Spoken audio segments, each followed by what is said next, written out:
Fortunately, you can develop the habit of self-discipline. The regular practice of disciplining yourself to do what you should do, when you should do it, whether you feel like it or not, becomes stronger and stronger as you practice it. You simply refuse to make excuses. Bad habits are easy to form, but hard to live with. Good habits are hard to form, but easy to live with. And, as Goethe said, everything is hard before it's easy. It's hard to form the habits of self-discipline, self-mastery, and self-control, but once you've developed them, they become automatic and easy to practice. When the habits of self-discipline are firmly entrenched in your behavior, you start to feel uncomfortable when you're not behaving in a self-disciplined manner. The best news is that all habits are learnable. You can learn any habit you need to learn in order to become the kind of person that you want to become. You can become an excellent person by practicing self-discipline whenever it's called for. Every practice of self-discipline strengthens every other discipline. Unfortunately, every weakness in discipline weakens your other disciplines as well. To develop the habit of self-discipline, you first make a firm decision about how you will behave in a particular area of activity. You then refuse to allow exceptions until the habit of self-discipline in that area is firmly established. Each time you slip, as you will, you resolve once again to keep practicing self-discipline until it becomes easier for you to behave in a disciplined way than to behave in an undisciplined way. This is a biggie question. Where are my thoughts taking me?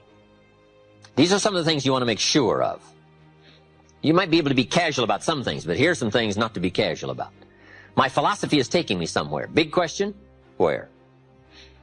The accumulation of equity will either be there or won't be there. Life accumulates. And I'm either accumulating debt that I'll be sorry for, or I'm accumulating value that I'll be happy about. Key phrase, up front, the decisions are easy. Now, sometimes after we've lived a few years now, to repair our mistakes and get back on track seems like a tough job. But here's the key, and it's so exciting to talk to the teenagers. Make the note, if you start early, the fortune belongs to you. If you start early.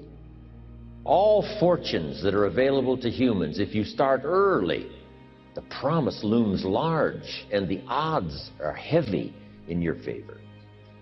Now, yes, it's possible to do some radical things starting late and still arrive with some good treasures and some good things. But when you haven't got that much time left, now sometimes the decision has to be so drastic people are not willing to make it, and they're too tired and too weary and too ill. And say, look, I don't have much time left. It's not going to happen for me anyway. It's easy to take that attitude. But everyone here, we've got the time over the next 10 years. We've got the time the next 20 years. We've got the time the next 30 years to make some repair now in our errors of the past and set up some new disciplines. And I'm telling you, that's going to change everything. So, 5 years from now, I wish for you to arrive at a well-designed place. A place of productivity, a place that'll make you feel good about yourself, a place that'll give you honor and respect, a place that'll give you influence to touch other people 5 years from now that you couldn't do today. Where will you be in 5 years? Key phrase, we go the direction we face. We go the direction we face. If you start designing something at the end of this direction, sure enough, you will start going the direction you face. Next phrase, direction determines destination. Destination is not determined by hope. It's not determined by wish. Destination is determined by direction. You cannot change destination overnight. You cannot change destination overnight. Which means you can't arrive at a 5 years from now place tomorrow. But here's what you can change today and overnight. You can change direction. And it is so fascinating what a little small change of direction will do. A few decisions in discipline, a few decisions in learning, a few decisions in change of behavior, change of habit, a few decisions in setting goals that you've sort of let drift before like I did at age 25, didn't have a list. I immediately started to change that. And I immediately started to change my direction. In less than 7 years, I was a millionaire. And that was just my economics. But I am so thankful for the circumstances and whatever else arranged it for me. Some things are arranged, we don't even know how they've occurred. For you to be here, do you imagine the chain of circumstances that caused you to be able to sit in this auditorium today? It's amazing. This had to happen, and this had to happen, and this door had to close, and this door had to open. And all of those things, for me to be here, for you to be here, I just didn't drop out of the sky, right? And you arrived here from all kinds of directions. Here we are. And so we just say, wow, part of that's a mystery, and we let it be a mystery. We don't even try to figure it out. We just say, wow, it's incredible. But now that we're here, how could we collectively and individually affect each other's lives? It's by doing just what we've done: study, learn, teach, shake hands, trade stories, and do all this stuff.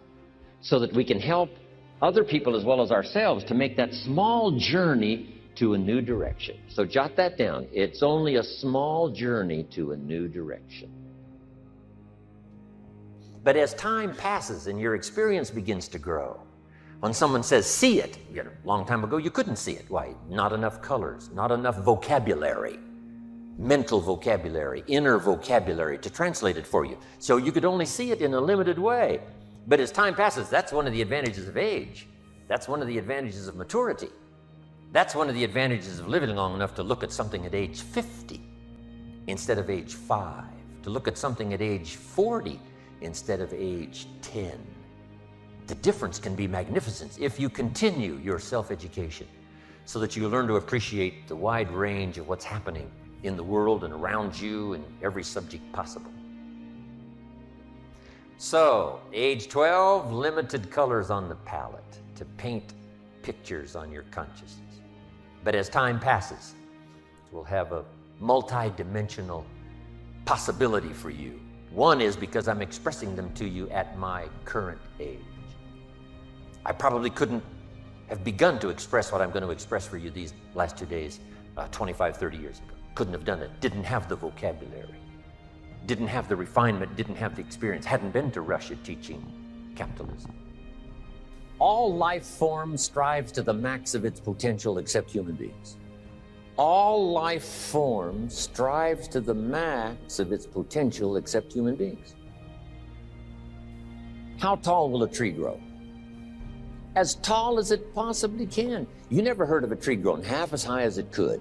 No, trees don't grow half. A tree drives its roots as deep as it can, reaches as high as it can, produces every leaf it can, every fruit it possibly can. To the max. Every life form strives to the max, except human beings. Now, why not human beings? Jot this down. You've been given the dignity of choice. You're not a robot. You don't have to repeat this year the same as last year. You can tear up last year's plan, develop a new plan.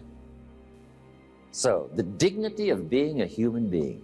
Now, here's the choice on being a human being: to be part of all we were meant to be, or to be all, to strive for all, or half, or part, or some.